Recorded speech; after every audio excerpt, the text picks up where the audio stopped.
అందరికీ praise lord. దేవుడి మాటలు మిమ్మల్ని బలపరిచినట్లయితే ఆ వాక్యాన్ని ఇతరులకి షేర్ చేయండి, లైక్ చేయండి, కామెంట్ చేయండి. మీ సమస్య ఏదైనా కూడా కామెంట్ ద్వారా తెలియజేయండి. ఇతరులు మారు మనసు పొందుటకు వాక్యాన్ని షేర్ చేయండి తప్పకుండా. Thank you. నీ నోరే ఒక జీవపు ఊట. బాధపడతాడు దేవుడు. ఏం చేస్తాడు? బాధపడతాడు. ఎందుకంటే నీ మీద ఆయనకు ఒక ఉద్దేశం ఉంది, నీ మీద ఆయనకు ఒక ఆలోచన ఉంది. ఏ కాడికి మారు మనసు పొందుతావని, మారుతావని దేవుడు నిన్ను వెంబడించే కొద్దీ ఒక జీవపు ఊటగా నీవు ఉండలేకపోతున్నావు. అందరికంటే జ్ఞానం ఎవరండి? యేసయ్యే. అంతకు మించిన జ్ఞానం ఎక్కడా లేదు.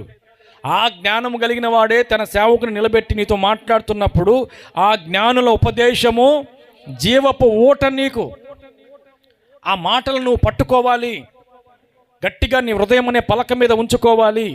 దేవుడు ఏం మాట్లాడుతున్నాడో వినేదానికి నువ్వు వచ్చేవు గనక, వినగలిగిన చెవులు నా దేవుడు నీకు అనుగ్రహించాడు గనక జాగ్రత్తగా ఆ జ్ఞాన ఉపదేశమును బట్టి నువ్వు నడుచుకోవాలి. ఈ చెవులో విని ఈ చెవులో వదిలేసి వెళ్ళిపోవడం కాదు నాన్న. జ్ఞానము కలిగిన మాటలు దేవుడు నీ చెవులకి అందిస్తున్నప్పుడే గట్టిగా పట్టుకొని ఆ జ్ఞానుల ఉపదేశమే జీవపు ఊటంట. మనుష్యుని మాటలు చూసావా, లోతు కలిగిన నీటి వంటివి.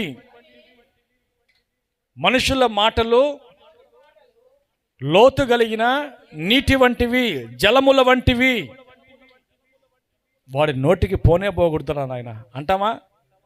ఆ మహాతల్లి నోటికి అంటామా? ఎందుకంటే అది ప్రవాహము కలిగినటువంటి జలం. అది నోరు కానీ తెరిసిందా ఆ నోటి మాటల్లోని నీవు కొట్టుకొని పోతావు.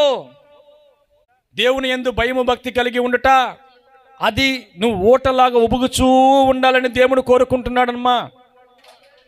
దేవుని యందు నిజంగా నీకు భయము భక్తి ఉంటే నీవే ఒక జీవము కలిగిన ఊటవి.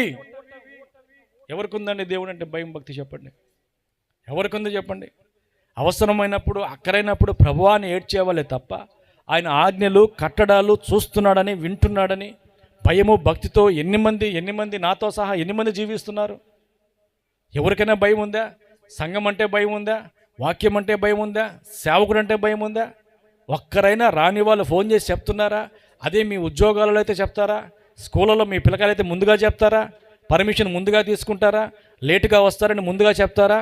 అర్థమవుతుందా? యెహోవా యందు భయభక్తులు కలిగిన వారు జీవపు ఊట. కొట్టకపోయారా గట్టిగా? హల్లెలూయా, హల్లెలూయా.